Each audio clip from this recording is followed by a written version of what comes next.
The time is now 7:48, and I'd like to call this meeting to order.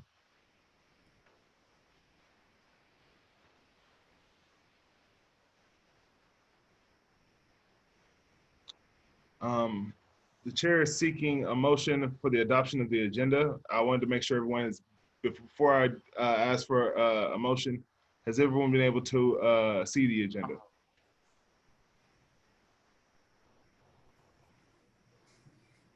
Yes. All right. With that being said, I'm chair seeking a motion. I move that we accept the agenda for our 7:45 special meeting. Is there a second? I second it. Move to second. Is there any discussion?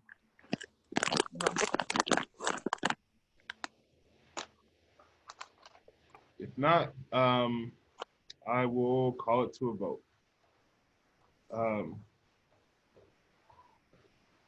Director McGee? Aye. Director Carter? Aye. Director Graves?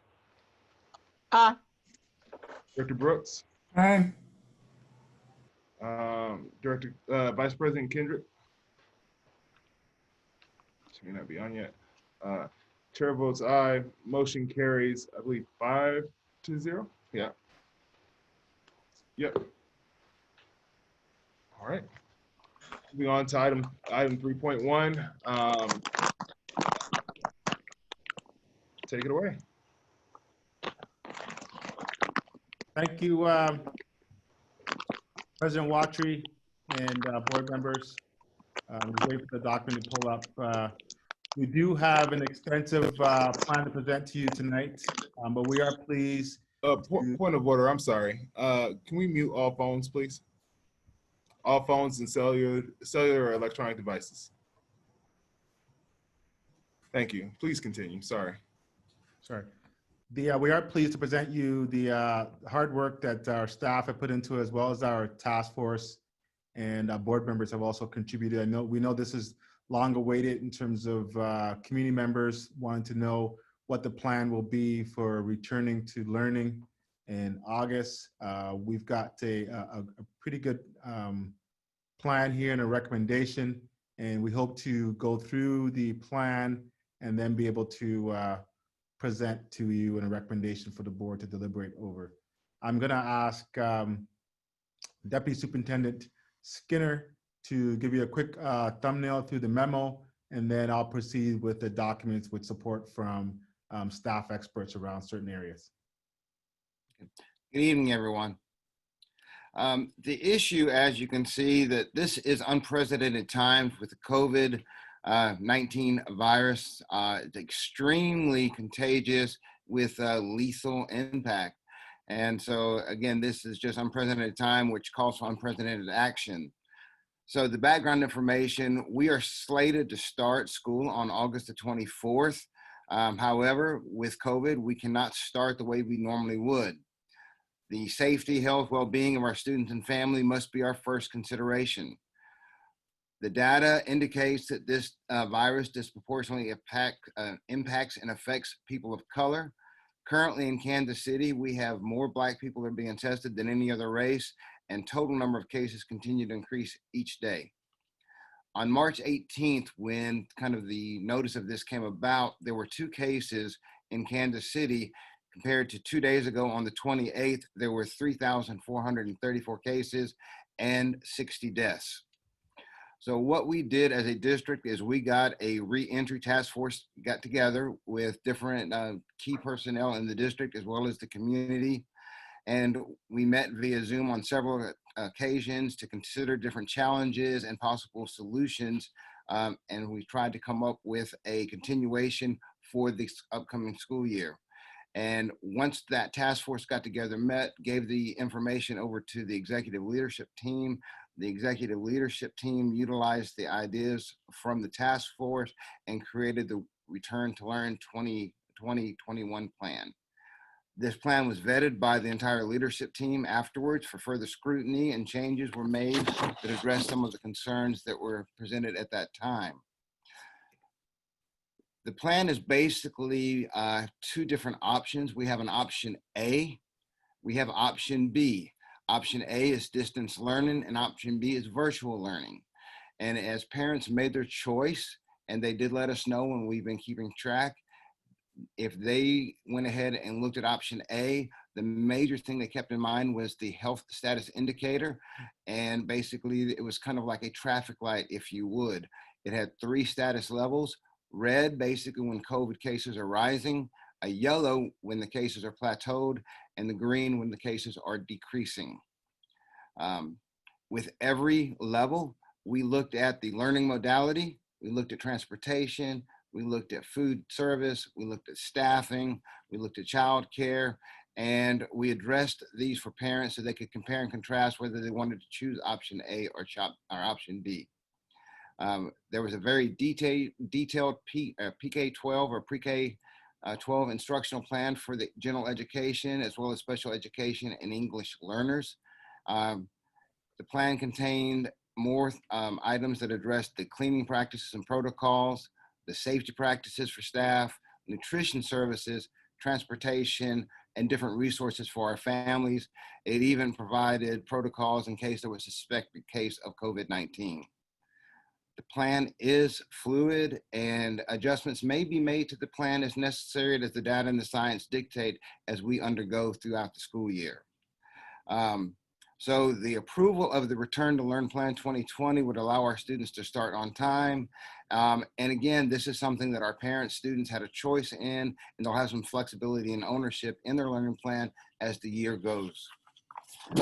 If you kind of scroll over to the next one, you'll see kind of an infographic that was put on Facebook that kind of summarizes everything. Again, this is basically the Return to Learn plan. And again, we have the red status, which all students will attend class 100% of the time because we have the option A as well as option B doing virtual. We have the yellow status, which is more of a blended learning where students would be enrolled in traditional learning and with safety precautions, they'd be in school buildings on a rotating basis. And of course, we'd have the option B that would still be virtual. And the green status, which is basically the traditional learners would receive all their instruction in the school building with safety precautions, more of a normal school year. But again, the option B would still be virtual. And so that's really what the Learn to Plan basically is. And at this point, I'm going to go ahead and let Superintendent Obeen go ahead and talk about his welcome into the beginning of the plan.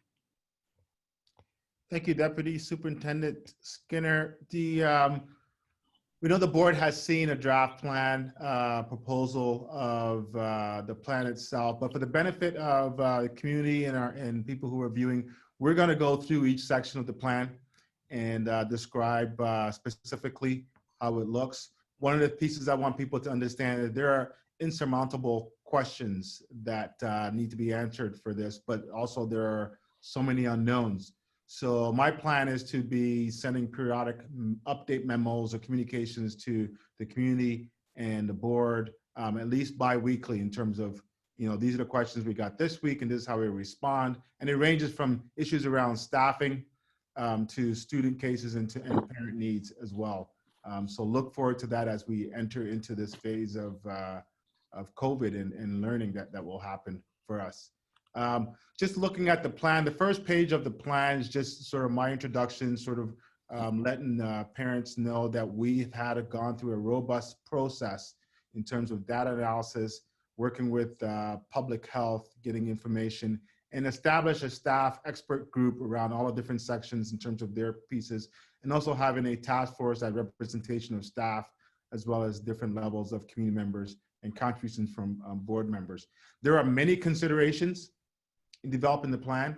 So I doubt if there's anything we didn't consider, but in my opening, I do mention some of the most prominent pieces, not all of them, but some of them. One of the main pieces that I know that is concerning for me is to increase the level of instructional rigor, as opposed to in the spring was more of a maintenance. But during this COVID-19 period, students are going to lose retention of concepts and content. So we have to kind of move that up in terms of the level of instruction that will happen in the regular contact with our students. Providing for PPE. We also talked about childcare. You'll see in the plan, there's a plan around childcare, and we're really starting at the first tier around healthcare workers that are our parents, also emergency respondents. At some point, hopefully, if we get up and running, if we have the capacity, we'll open it up to others who may fit into that category as well too. There are a number of areas in terms of, we looked at things like immunization. How do we deal with that? Extracurricular, that's happening as well too. And on that front, extracurricular, we're still actually making some final decisions on athletics and things for the fall. The state organization has been meeting and deliberating around how to address that. There have been a few incidents of student contractions through athletic practices and things. So I anticipate there'll be some further guidance in the next week or two, but we do have until August to finalize what we will do here at Hickman Mills. Use of facilities outside, such as playgrounds and other use for people coming in, were also considerations. And of course, looking at our most vulnerable populations, right, in terms of students that may not be able to garner the use of instruction through a platform like a laptop. So if we have to bring in students who have limited language, we're looking at strategies around that. And even some of our special ed students that we need to have some special ed IEP planning and team meetings and things that have to happen to support their learning. So all those pieces were considered in this plan. So I hope you see that in the reflection of what we've put together. We believe it's the best course of action in terms of to moderate and to look at what's happening on the ground, considering the data in the community, as well as the other variables that impact learning for our students and the impact on our staff as well too. It's not gonna satisfy everyone's needs, but at the same time, we've always kept the student health as a priority and our staff health as a priority. So with that, I'll ask Deputy Superintendent Skinner to just go through a more detailed analysis around our 3 zones that we've developed, the red, the yellow, and the green. So the red status is when things are spiking, and most likely we're doing virtual. And then the yellow is some sort of blended version. And then green is where we all want to get to, where we're mostly in brick and mortar, and we have access to our buildings in our direct instruction from our teachers. Okay, over to you. Okay, and you're going to see that these were all kind of created very similar. At the top, you're going to see the status, which of course red is when the data for Kansas City indicates the cases are rising and or maybe a local outbreak occurs within the community. And it is crucial that we're looking at Kansas City data here. The learning modality is distance learning. So you're going to have instruction while at home through Zoom.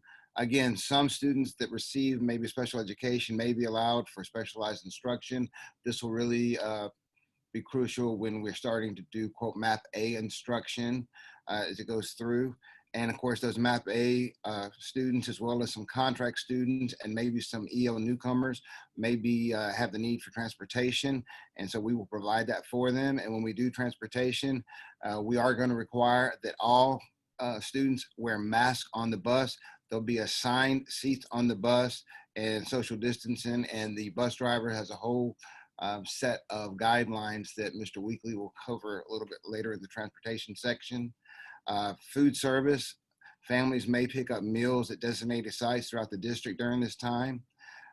Staffing, we are going to ask that essential personnel report as provide critical services such as buildings and grounds, nutrition services, custodial staff, central office personnel, building level personnel.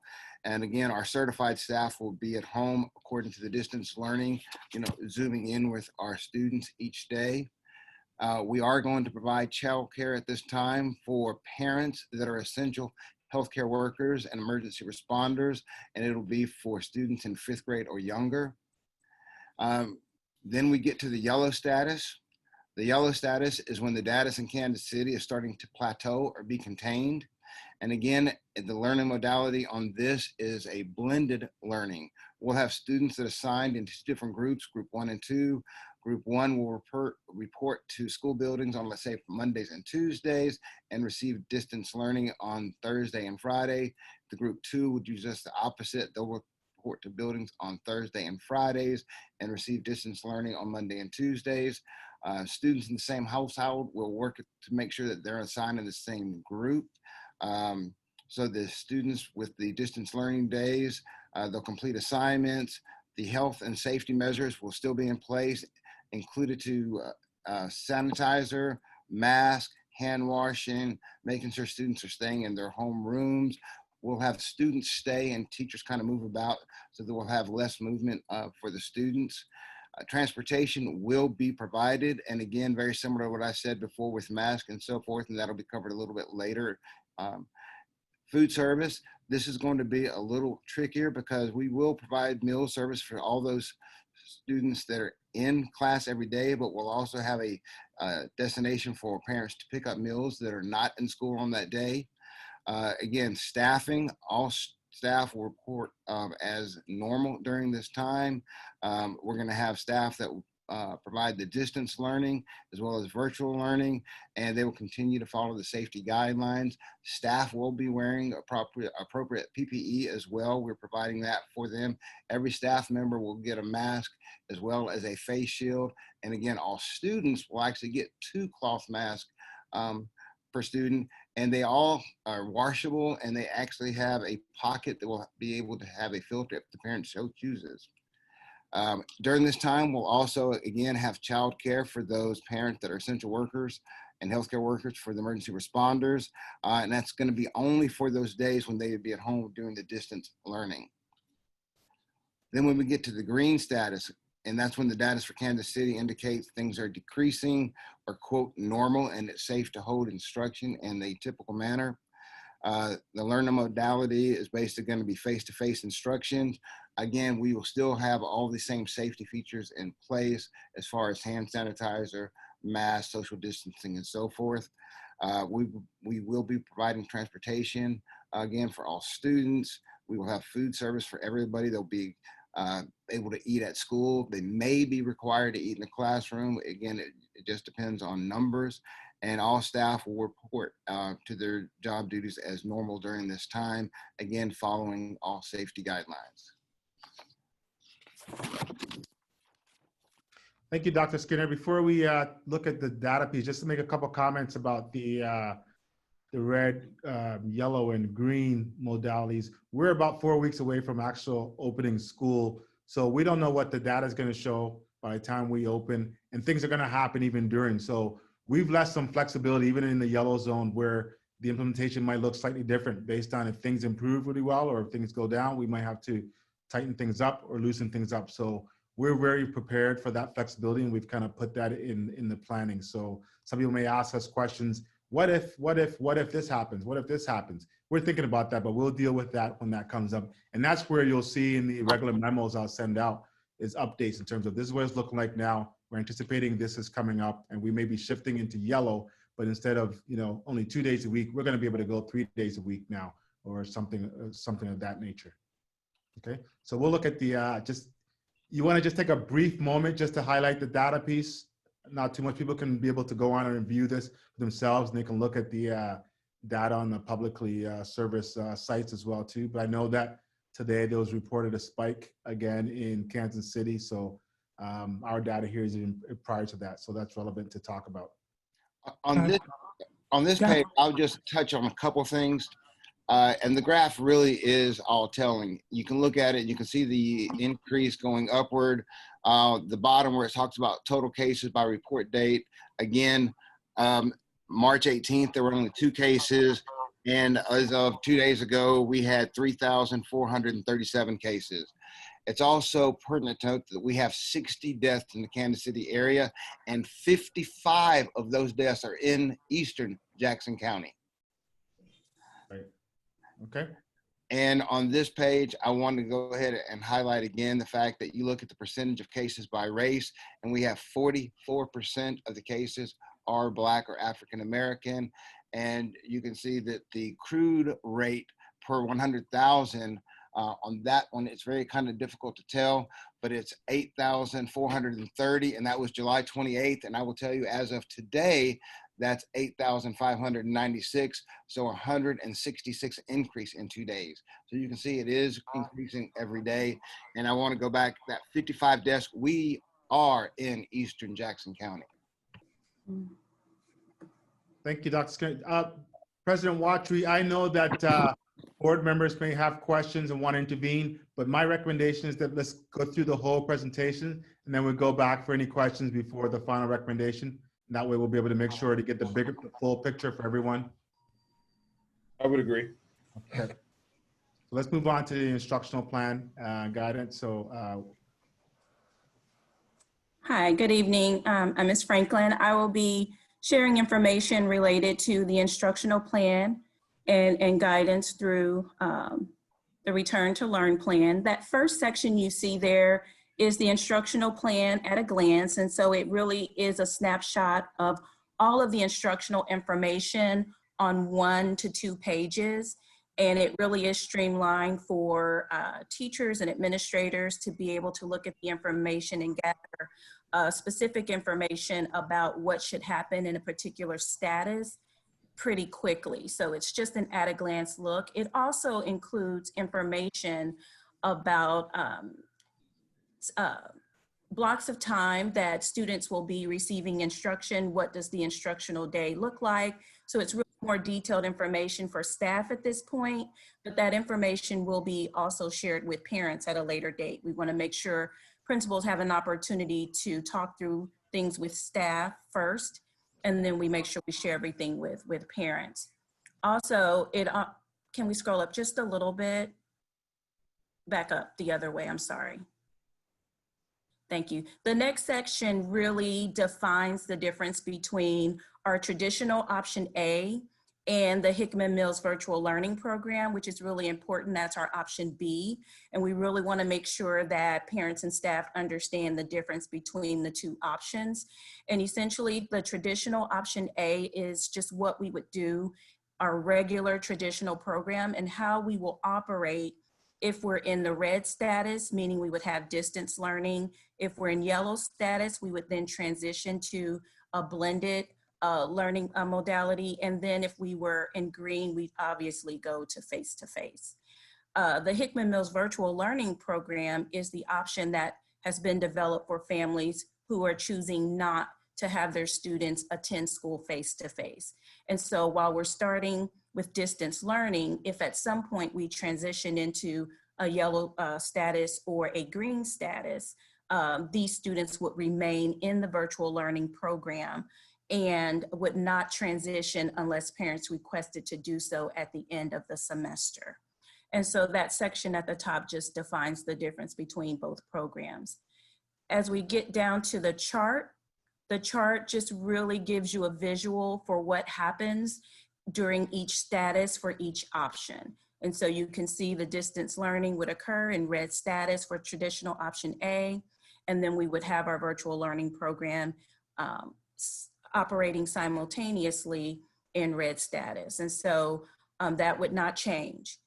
As we move into yellow status, you can see that we have 2 strategy options for transitioning into yellow, depending upon how safe it is for students to come back to school. If we had to make a decision as to how do we prioritize need, we could potentially look at our younger learners coming back because we may want them in front of teachers, obviously on a modified schedule with social distancing in place.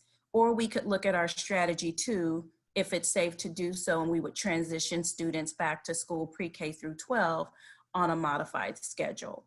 And again, the Hickman Mills Virtual Learning Program would stay in place for those students. They would not make any type of a transition. And then as we move down further, it just provides a little more detail on what that face-to-face instruction could look like in a blended environment with putting students in various groups. And what a modified schedule for that would look like is also included further down in the plan.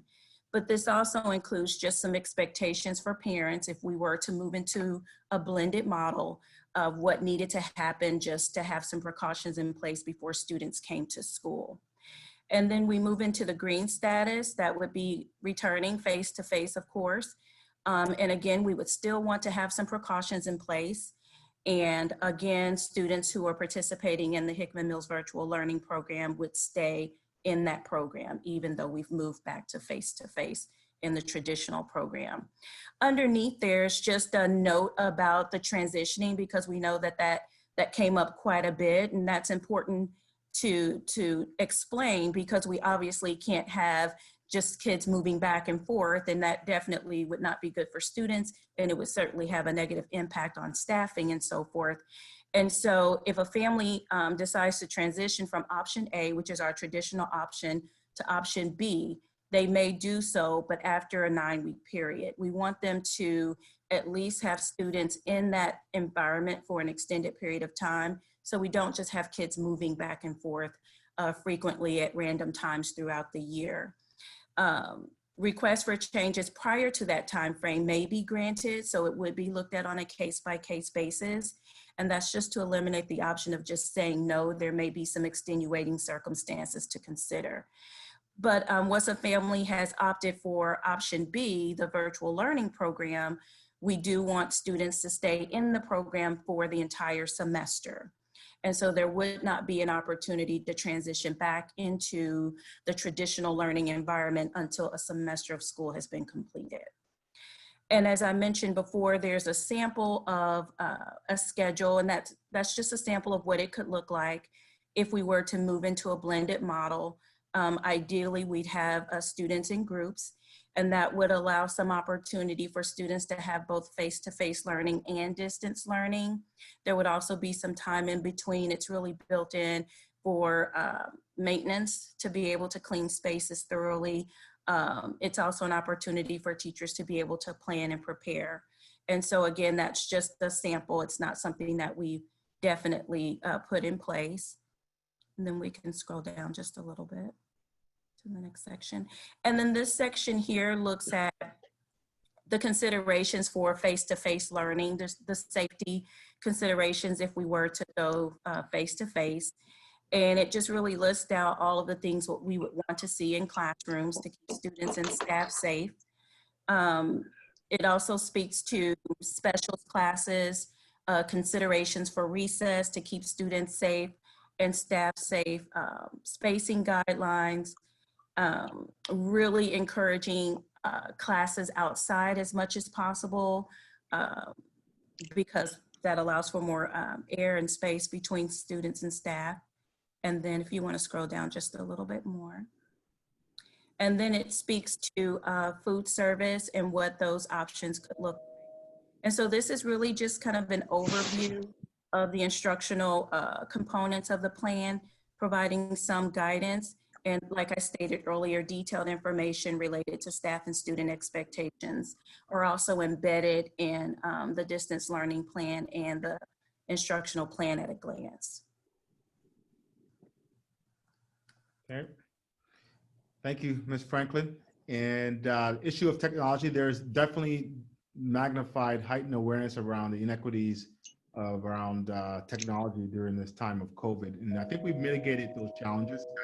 So our plan also supports implementing an inclusive and equitable approach to give our students access and opportunity for that.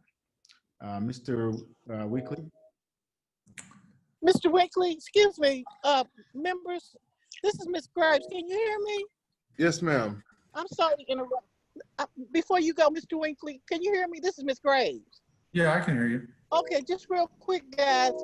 You know, my lights went out and I had my phone plugged in, and then I didn't have electricity. I'm out in my car, and so I can't get my garage door open, so the gas fumes are coming in. So I'm gonna have to get off, or I'm gonna die. So I don't know how the vote's gonna go, but anyway. But anyway, I can't stay in this car because the gas fumes are going. I just want to let you know I'm gonna have to get off the phone. Okay. Yes, Do you ma'am. understand that? You understand what I'm saying? Yes, be safe. Be safe. Okay. Be safe. Thank you, Ms. Graves. Okay, all right, bye-bye. Bye-bye. If you want to give us just a quick thumbnail on this. You want me to say something? No, ma'am. No, ma'am. You good. He's Mr. Okay. Wickey's gonna continue. Okay, all right, thank you. Okay, could you scroll a little bit, Ms.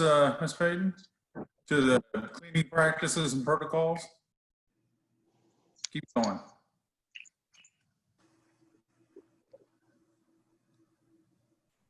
Okay. Thank you. I appreciate that. One of the things we, of course, want to talk about is obviously the cleaning protocols and practices we're going to use.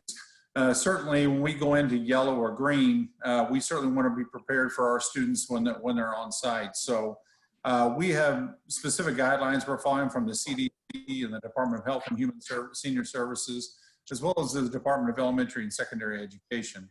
So what we've done is we've purchased EPA registered disinfectants that specifically kill coronavirus, as well as influenza A and influenza B.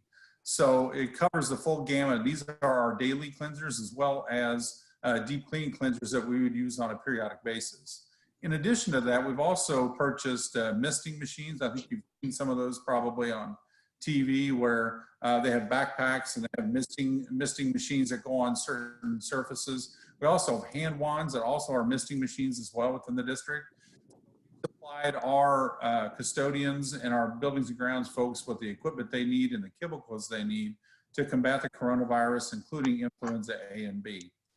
And some of these we talk about touch points a lot with our custodians and how we clean our building.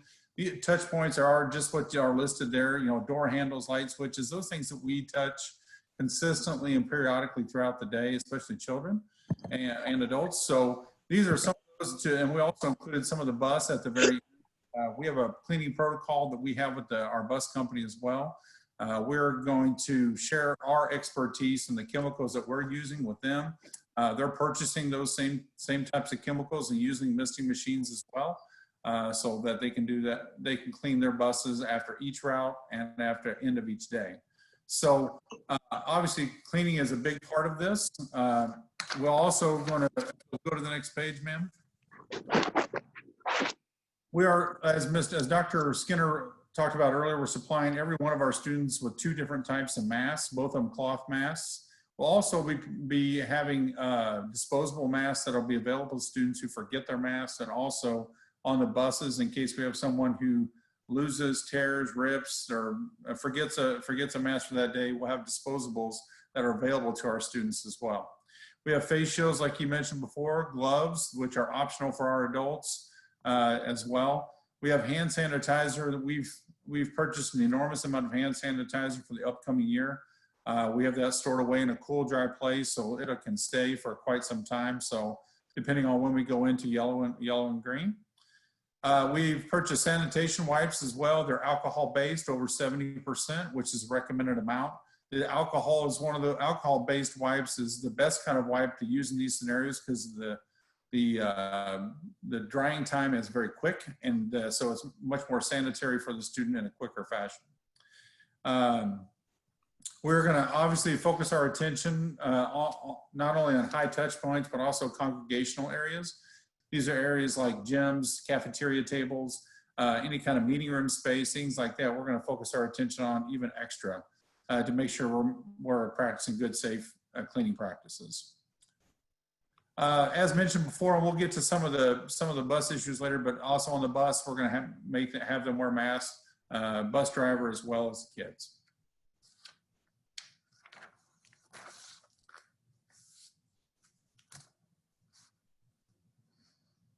All right, I'm going to talk about this next component, the staff safety practices for staff. So obviously in the changing times, this is going to require a whole other component of training related to our staff when we do get to a point where we are returning to the building, training staff on the symptoms of COVID-19, the safety practices and protocol that we know are best practices, and those pieces that we have specifically put in place in the Hickman Mill School District that they need to be aware of. When it comes to pre-screening and health screening, that will be ongoing. We will follow the guidance of the Department of Health and Human Services and DESE. about screening staff as they enter the building each day, having an isolation area if a staff is presenting symptoms.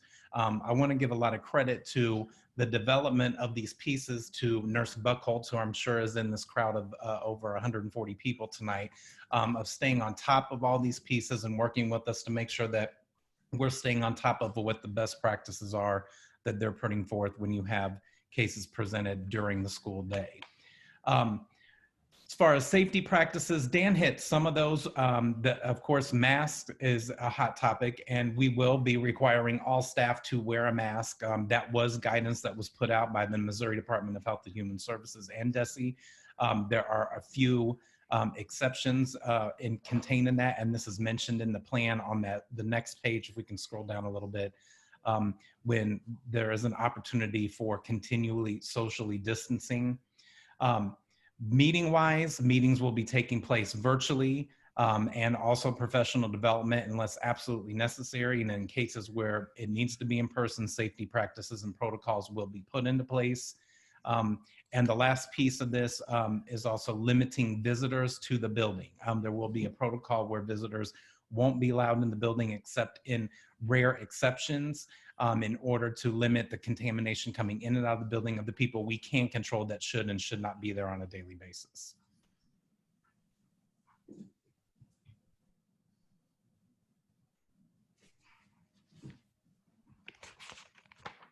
Thank you. Nutrition, when we talked a bit about food, a little bit. Mr. Weekly, do you still want to do some highlights around the nutrition piece? People were familiar with the protocol in the spring around when we're in closed session. It's going to be somewhat similar, but if you want to sort of highlight some of the nuances as we move from red to yellow, that'd be great. Yeah, very similar. You're right, Mr. O'Bingen. Very similar to what we did in the spring when we went through towards the end of the year. The red status is very similar. We'll have meals available to families. We'll have grab and go meals. We'll also have pre-ordered meals as well. I think that'll be a key piece to this, where a lot of pre-ordering became very popular as the year went on and people got used to the process. It gained a lot of steam where people were pre-ordering and make sure we were giving to our families. And obviously some of the USDA rules require that we have acknowledgement that we're giving meals away to our families, and that during the March springtime, all of that was waived. So anybody who wanted a meal could get a meal. It was regardless whether you lived in our school district or not. So those are back in place, and those waivers have not continued. So we'll have to have a process where we make sure that we're giving our meals to our school district families. Going back from red to yellow, this is where obviously we're going to have kids in the building where we'll be feeding kids on a daily basis. Our nutrition services department has developed an app with the help of a company, and we'll be ordering our meals through that app within the classroom. The children can order it themselves, or the teacher can order it with them. This will help with identifying also allergies as well that we have within the school district, within our classroom. So we're giving them the right meals. In addition to that, those students that are choosing option B and staying home, they can also order meals online through that app as well. So on the set sites where we're handing out meals for those kids that choose to stay at home and do virtual learning, we'll have meals available to them on a regular basis as well. And of course, green is back to normal. I mean, we're all used to that. In both yellow and green, though, we may opt to, at times, for social distancing purposes, have children eat in classrooms. That may be an option that we use so we can better have handle on contact tracing, so we know who's been where and with whom. So there may be options where we have kids eat in classrooms, and we have cleaning procedures that we've developed with the help of our nutrition service and custodial team working together. We've developed a few cleaning practices for teachers and staff for kids to eat in the classrooms if needed.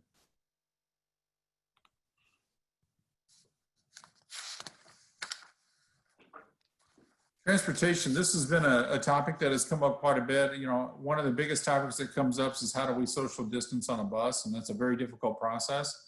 Obviously, we're gonna, if we get into the yellow and green, we're gonna have a high majority of, kids coming to school.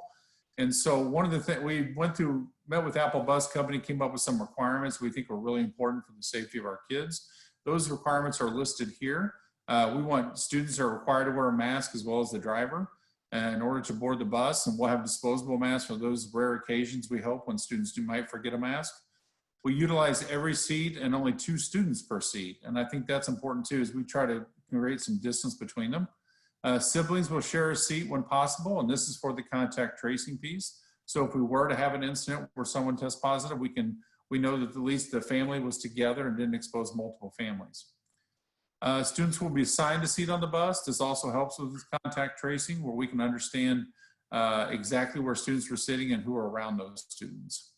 Students will load back to front. That way it'll eliminate some of that passing of each other. And then same goes with unloading. We'll go front to back. That way they're not passing each other when they're unloading as well.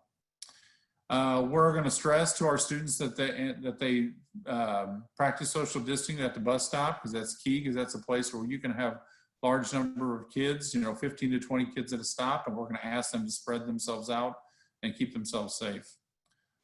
Buses, like we mentioned before, we clean and sanitize after every route with our misting machine, and those things can dry within minutes. So it'll take that much time just to get to the next route. So with plenty of time for it to dry and take an effect. And at the end of the day, they'll be cleaned as well with the misting machines. We'll ask that that parents really stress hard with their kids, since we're giving each student 2 masks, cloth masks that they can wash on occasion, that they really stress wearing those on a daily basis. It's super important that we follow those guidelines.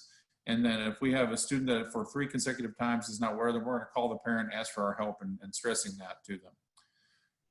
When possible, we're going to try to do what's called a 2-1-2 in the bus, where we have 2 students in a seat, then 1 student, and then diagonal with 2 more.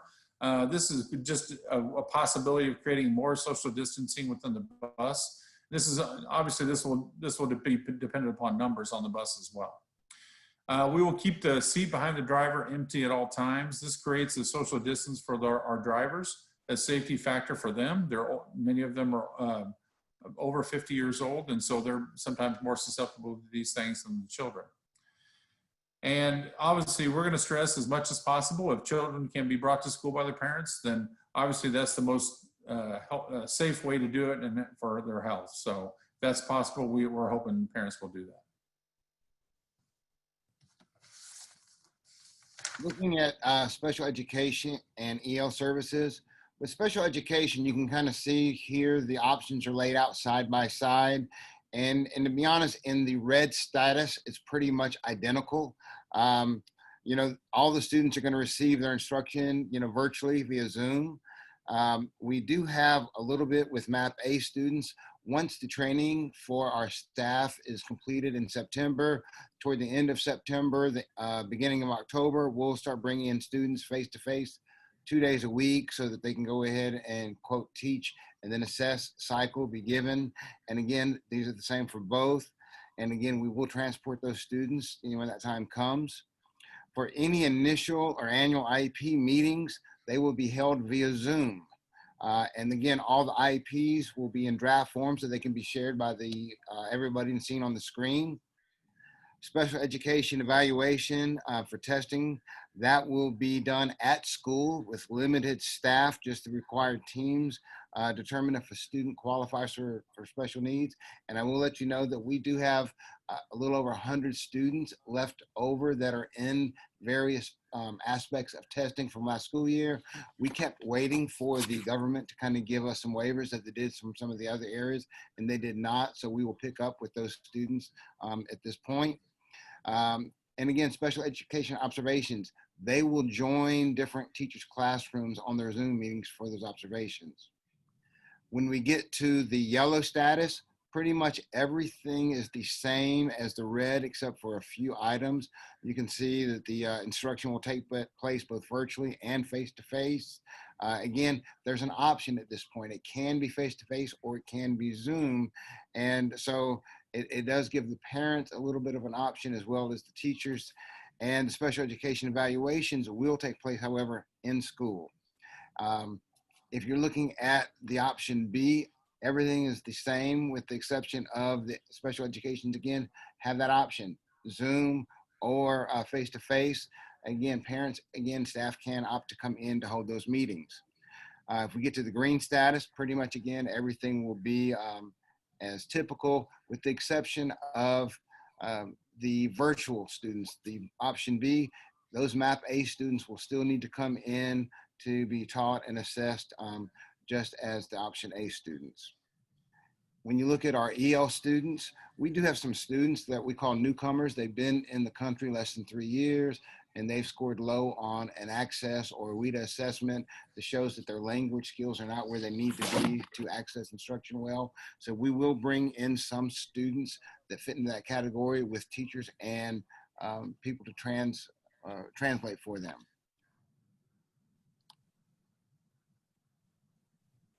Okay. Mr. Klantmeyer. Yes, thank you.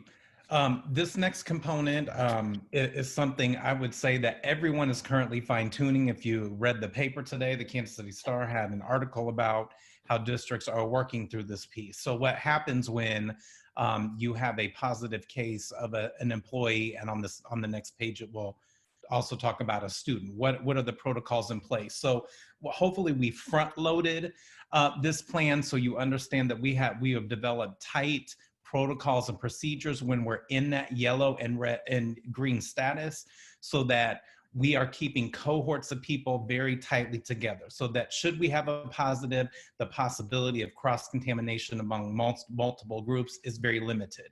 In the case of a positive test, we would follow the procedures and protocols and the guidance from the health department in terms of contact tracing, notifying those people that were in direct contact with that employee, within a 6 foot period, 6 foot distance, for longer than a 15-minute period of time. We would follow those protocols as provided by the health department. Same with the student. Should we have a student that should present positive, we would follow a protocol of who that student was around, who had exposure to that student for extended periods of time. Once those pieces present themselves, then it would be the job of the district administration to determine the level of closure, whether it would be a classroom issue, a building issue, or we've gotten to a case with multiple cases. Does it become a district issue that require a status change? So it's a protocol that we do have laid out in this plan, but I would say, and you would have read yourself today in the Kansas City Star, that it's something that is still being fine-tuned even by the health department on how that will play out. And as we talked a little bit earlier for childcare, we will have childcare available for parents who are essential healthcare workers and emergency responders, as long as we are going to be in the red or yellow health status. The childcare will be housed at a couple of our schools, Ruskin and Freedom Markley, and they'll be split into groups, birth to 2, 3 and 4, and 5 and older. And this is up for students up to 5th grade. Children will be required to wear masks and maintain their social distance. And it talks about being capped at a certain number. When you're in that 0 or birth to 2-year-old, there's only 4 per adult. 3 and 4 can be up to 10, and 5 and older would be 12 to a teacher. And again, when they're in this, the child care person will not be providing the instructor. The children will bring their devices and log in and join their classes virtually for instruction. We also, just as we did toward the end of last year, we have resources that we have provided for our families, and also make sure that they know them, because this is very, very, again, unprecedented time, difficult for a lot of families. So on our district website, you'll see a list of available resources that can help with rent, utility assistance, hygiene supplies, translation services, and much, much more. It has the website right there, and it has a full list, and it was used quite a bit toward the end of last school year. We also have partnered with Link with our legal aid. We have a Justice with Our Schools. We have an attorney that's available that can help with eviction and other, needs that, many of our parents have. And of course, we've also partnered with the CAC. We have a family stability initiative that our FSLs can go ahead and sign parents up. And there's a checklist on that Family Stability Initiative form for parents to check on different things that they feel that they might need assistance with.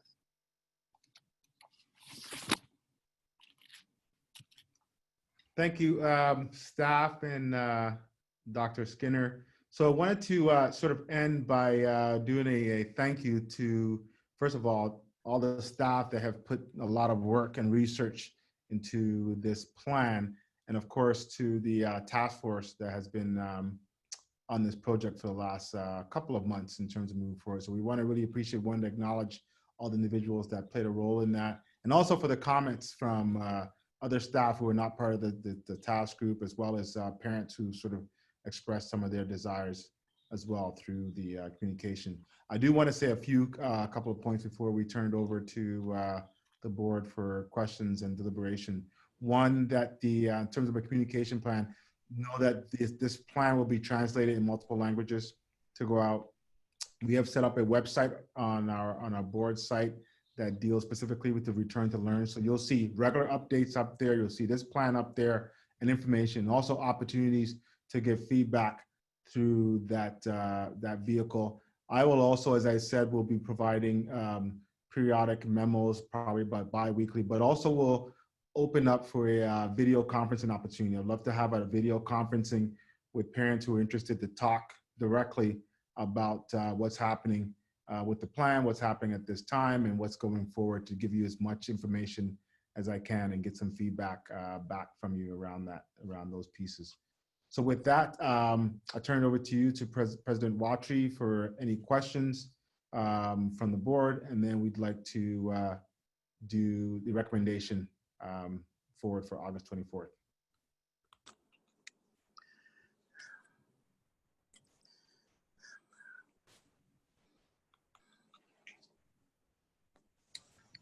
All right. I'd like to thank you guys for your presentation. Let's see. Wait till we get to the top.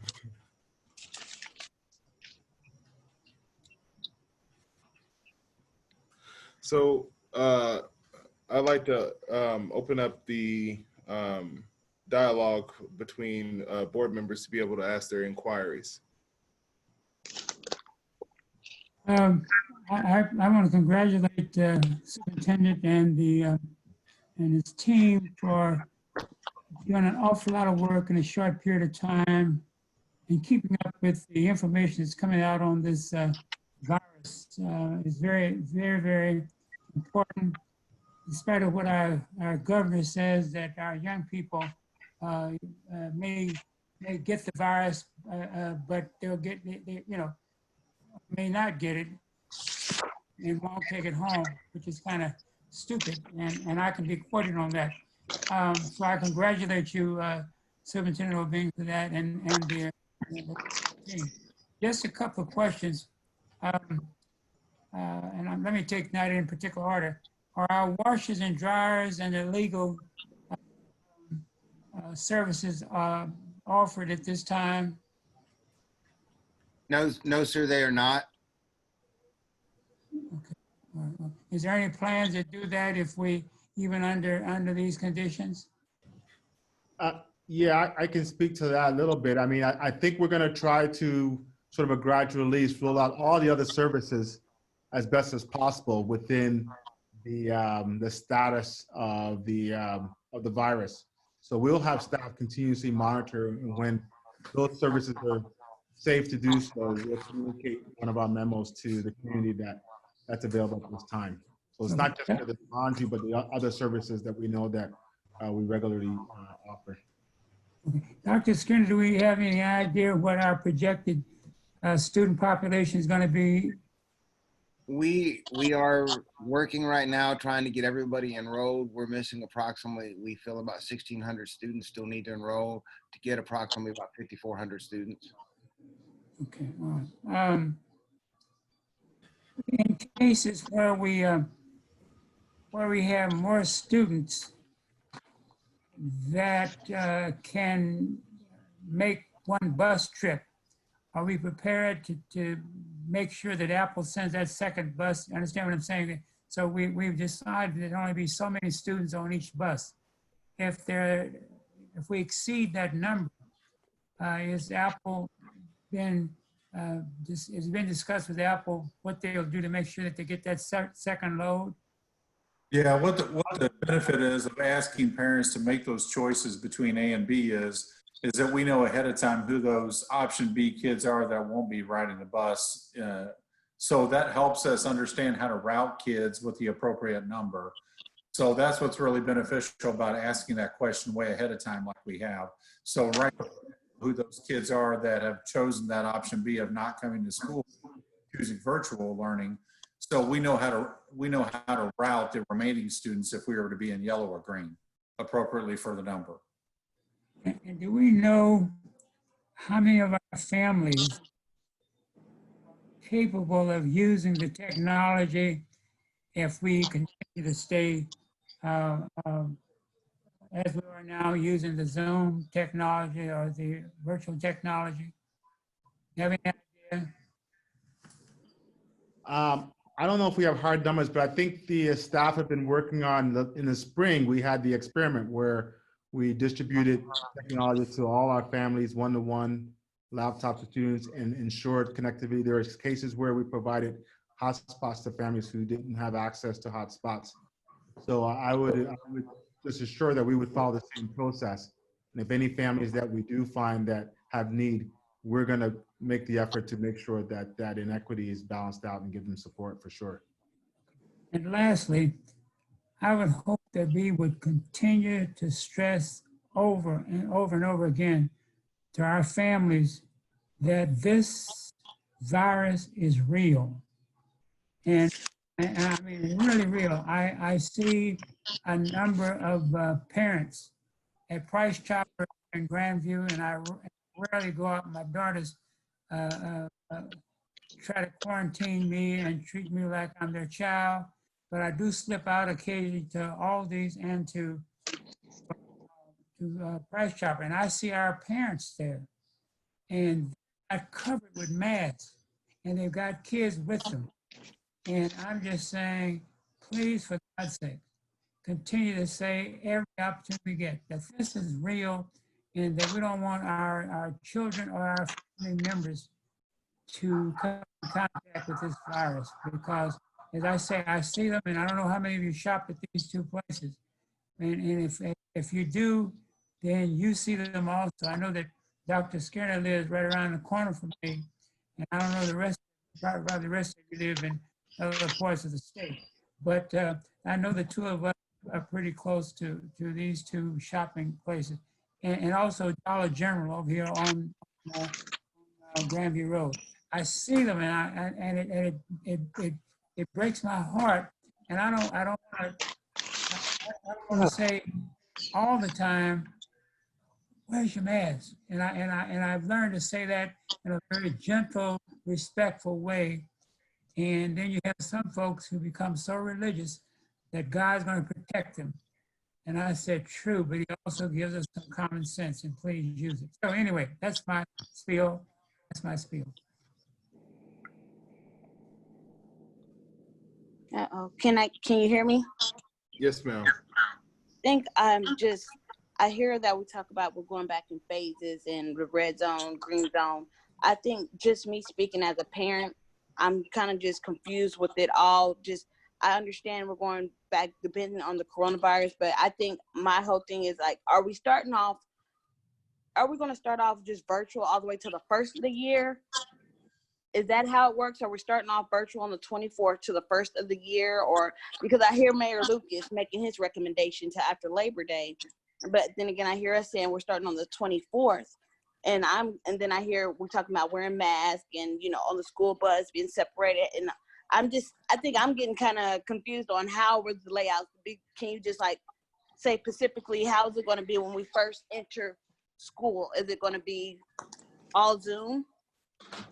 Are we going all Zoom, or we're just going to go back in phases? I think that's where I'm getting confused on. I just want to know, set in stone, are we starting on Zoom on the 24th? Sure, that's a great question. I'll be happy to address that, President Watry. I know that a lot of information has been sent to parents.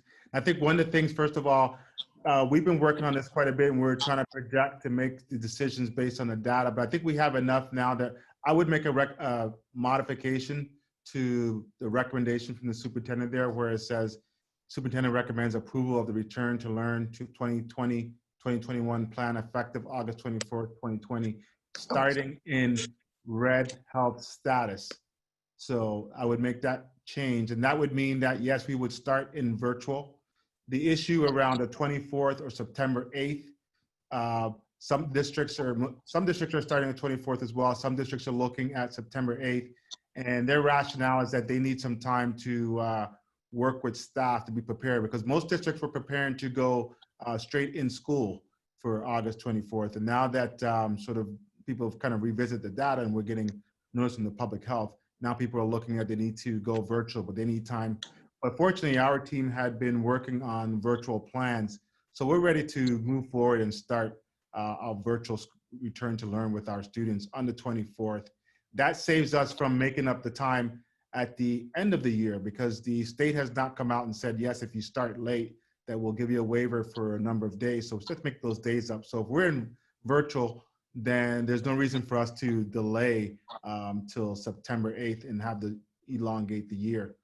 So Director Watcher, when we present the recommendation, I would like to make an amendment to the superintendent's recommendation, where at the end would I wrote say, it down for you. wrote it down. Okay, thank you very much. So I hope that does that clarify the question for you, Director Carter? Yes, thank you, sir. I appreciate it.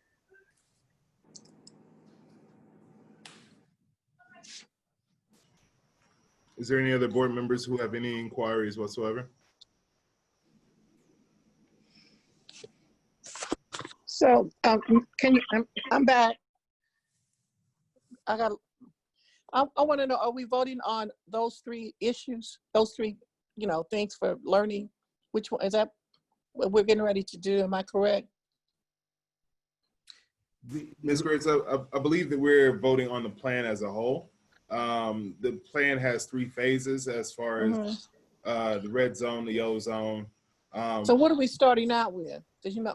We're starting out with the red zone. We're going to make an amendment to the original recommendation stating that we're starting in the red zone, in which we will start with virtual learning, and we will transition into the yellow zone and then into the green zone as things progress. And our start date, is it going to be September the 8th or August the 24th?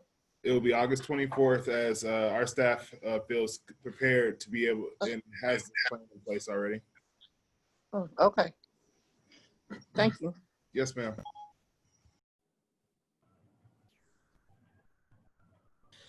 Is there any other questions before the chair asks for the recommendation? One more question. So will the teachers be actually in the classroom as the kids are on Zoom, and that way, like the kids are able to see the teacher's instruction and be able to like look at the teacher and communicate, or are the teacher's going to be home during the whole Zoom process? All right, great question. That's I can defer to our instructional staff in a minute if they want to add anything else, but we feel that the virus is in a very hot zone right now. We want to keep our schools sort of contaminant free. So we're going to use gradual release for our staff. So within the first couple of weeks, we're going to start everyone at home instruction. We're going to give access to teachers to come back to the schools and grab any materials they need.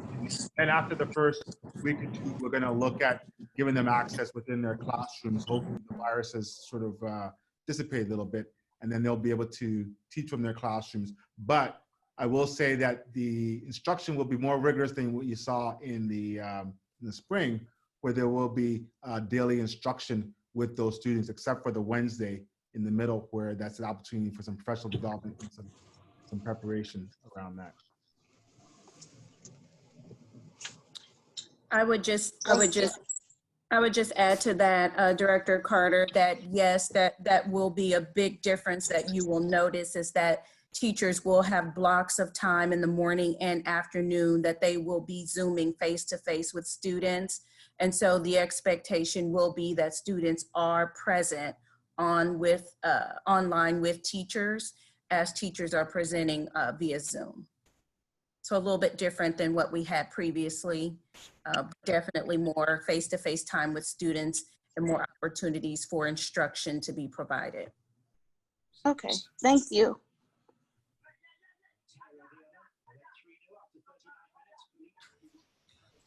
So, if every other board member is kind of done giving their inquiries, I'm going to ask a couple of my own and probably make a statement, and then I'll ask for a vote. As we roll out technology, is there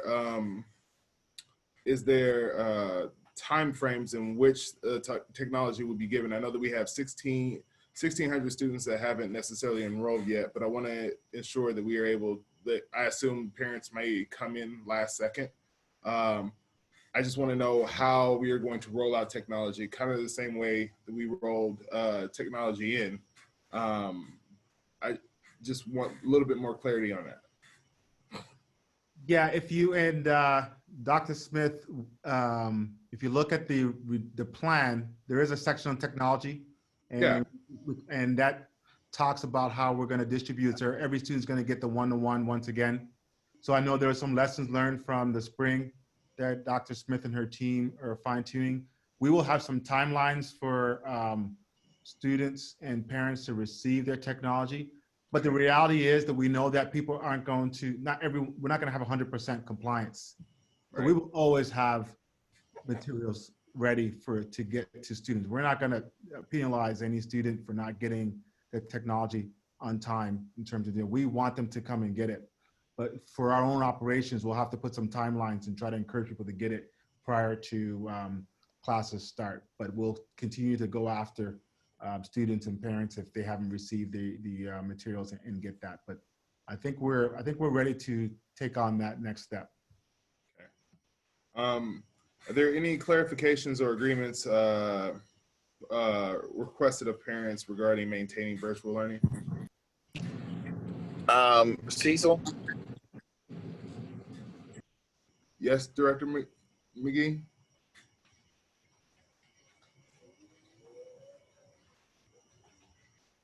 Yes, sir.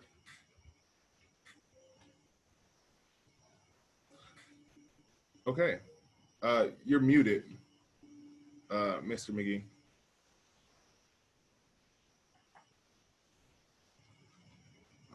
Say that again. I said you're muted. Oh, I'm not. I am. You are. I thought I unmuted myself. I'm sorry. No, you're okay. Please continue. I was just simply saying that I was looking at the some of the data that the city had put out, and I had a conversation with Dr. Archer actually this morning, and I just have some concerns. I know we're talking about going virtual, but I also think that I think that 2 or 3 weeks from our start date may be too soon, and I know we're watching that very closely. I think we're going to have to go virtual probably longer than that, and so I just have some real concerns about not only for the students but for the teachers, because I don't want to put the staff in any danger as well. So I just want to add that point in there. Okay. And I believe that the staff, like the transition from the red zone to the yellow zone, is based on the guidelines and the rollout from the health department as far as how we will transition. So starting off in the red zone, we wouldn't leave the red zone until we had received quality information from the health department, so that we don't per se do like the country did and open up early. So I agree with you. I appreciate your comment. Have we thought about those families that don't have Wi-Fi? Or what will we do with, or would we have partnership with like we did last time?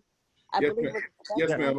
Mr. Obing has stated that they were rolling out hotspots and making sure that the families are able to have hotspots and that those hotspots are functioning. And that even in the comment that I had made about technology, that it would be rolled out based on the time frame in which they put out. So it's not just, when they talk technology, it's not just the devices themselves, but it's also the access to internet. We do have a partnership.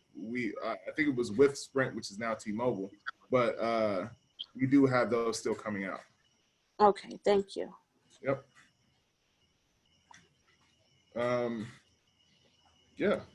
So in the, I think my questions only require more or less clarification on what I've already read. So in the aspect of ELL and ELL with the active language barrier that we have with the multiple languages that we represent, are we able to? Are we also working on making sure that we have materials that also um, uh, give that language other than just with the interpreter? I mean, as far as the materials in which these students are going to need to become English learners, especially with those who are, I think it was referred to as our new kids.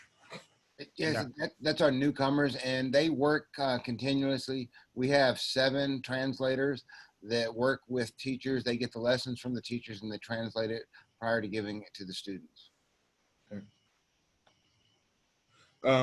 And with the accessibility to the school, uh, I I know that teachers will not be giving virtual learning from their classrooms, but will be doing it from home.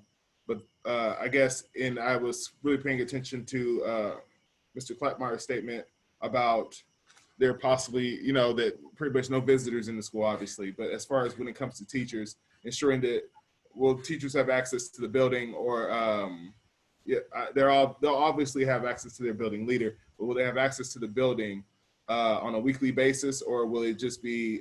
And I'm not saying for instruction. I'm more or less for classroom setup, for transition, for modeling the social distancing that will be that will need to take place when we do transition to yellow. Absolutely. I mean, one of the things we want to do is have a structured access. So we're not going to be saying just come when you think you need it. It'll be very structured, especially in the red. We will give teachers a slot and a time when they can come to the school in order to retrieve their materials or to get information. That way we know exactly who was there if we need to contact trace, and we can clean and disinfect afterwards. Prior to making any transition from red to yellow, there will be a period of time where administrators will have opportunities for their staff to connect via Zoom, electronic, and talk about what's the plan for going into the building and doing those type of instructional pieces they'll have. They would certainly would have some time in their classrooms. If we transition to yellow and they need to have their students in there, we would schedule a period of time before. I believe we mentioned in the plan as well too that there would be no less than 2 weeks notice for a transition. Okay. Right. So Perfect. it'd be a lot of time to say, okay, well, you got to start getting ready because we're going to make that transition, and then be able to do that. So, and lastly, I think this question had to do with it's not even, I don't, yeah, I think it is. So as we transition, and I understand that this is me knowing that there's going to be planning, but more or less just inquiring just to see where the planning process is at in the aspect of assigning I know that every school there's teams. The teachers are on teams and kind of working their own cohort. The determination of those teachers who will be implementing virtual learning. I wanted to know if that was still in process, or if there's kind of just a bare bones aspect moving forward as far as deciding who those teachers will be, who will be doing the virtual learning, and those who will be teaching in person. Right. I'll let, I think Ms. Franklin, maybe Mr. Clapmeyer might want to talk to, but that process started with the survey to parents. So we can determine who's in A, who's in B. So we knew if we need 100 teachers for virtual and only, 40 teachers for, whatever the numbers are, so that we can sort of do that. But then we'll start the process in terms of eliciting the different teachers for those specialty areas. So Ms. Franklin, you might want to speak to that, or Mr. Clapmeyer might want to speak to that as well in more detail. Yeah, Mr. Obing, I'll jump in because we actually just sent out an email to the certified staff today to begin the application process for the virtual teaching spots. So as Mr. Obing says, we've captured those parents that have picked A and those that have picked B, so that we have some semi-solid working numbers to know how much staff we need to support those students who are going to be in the Hickman Mills virtual learning program. and then how we're going to need to rework the actual physical teacher assignments based on those students being pulled out of the building. So we've been working on that behind the scenes to get some solid figures on the need, and then the application for the virtual piece was just released to teachers today. Because the reason why I was asking is, I want teachers to be prepared for their transitions as well, especially if they're going to transition from going from virtual learning and getting back into classroom, or if they're going to be moved or placed somewhere else, that they kind of have the. I want transitions smooth, and I know that you're working on that, Mr. Clapmeyer. But that was, I think I would like to thank the entire staff for being able to come together and put this collectively together. It took a lot of collaboration, and I'm pretty sure there will be concerns, as there is always concerns. But with that being said, with your recommendation moving forward, the chair is asking for the approval of the recommendation of the Return to Learn 2020 to 2021 plan effective August 24th, 2020, with the amendment of starting in the red zone.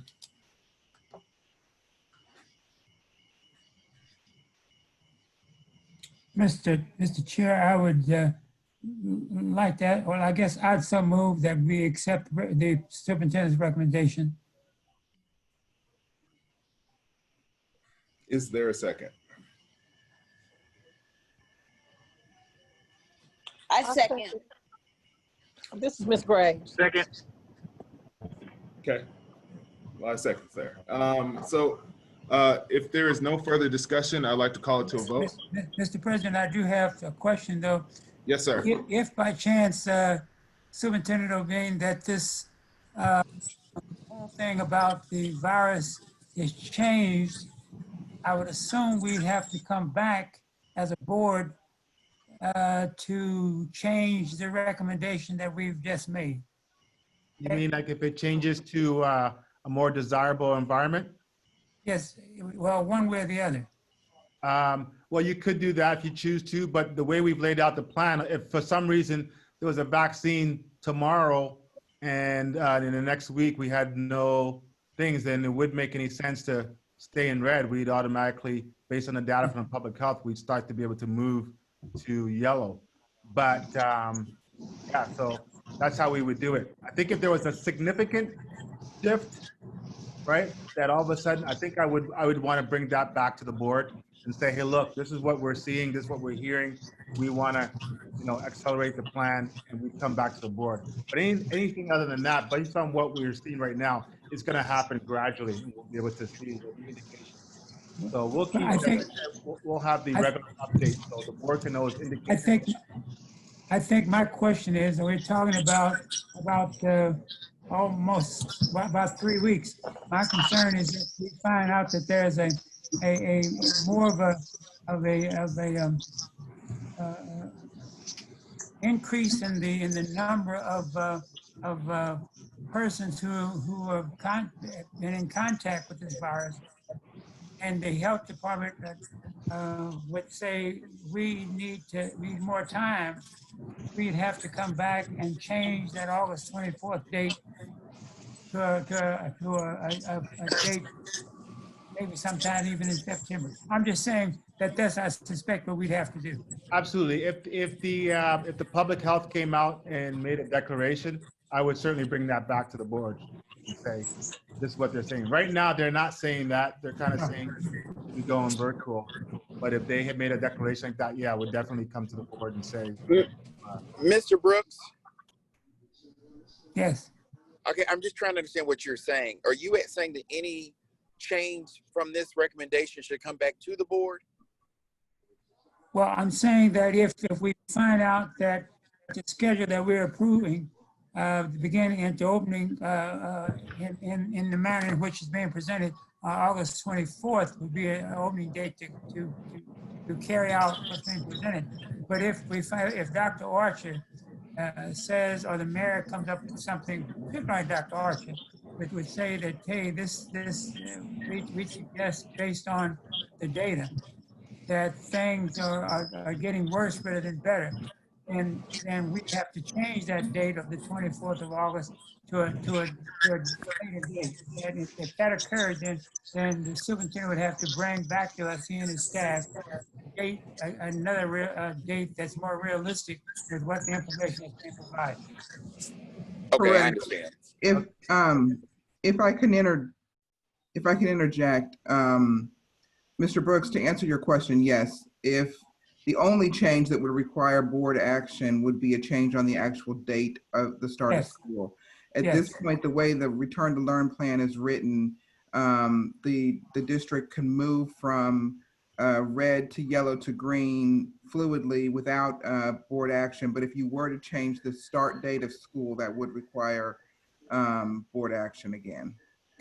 And while I've got the attention, I assume, Mr. Watry, you plan on doing a roll call vote on this plan? And if that's the case, I'm going to ask all directors to turn their camera on for the roll call vote. Beat me to it.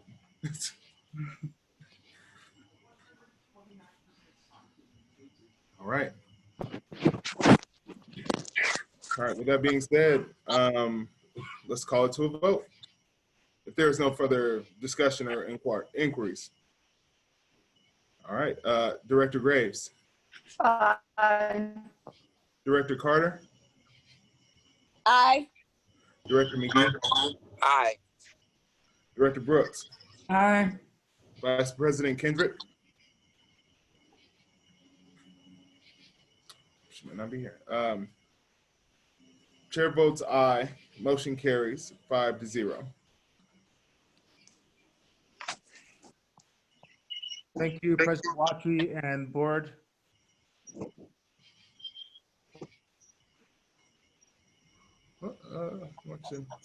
Trying to get to the agenda here.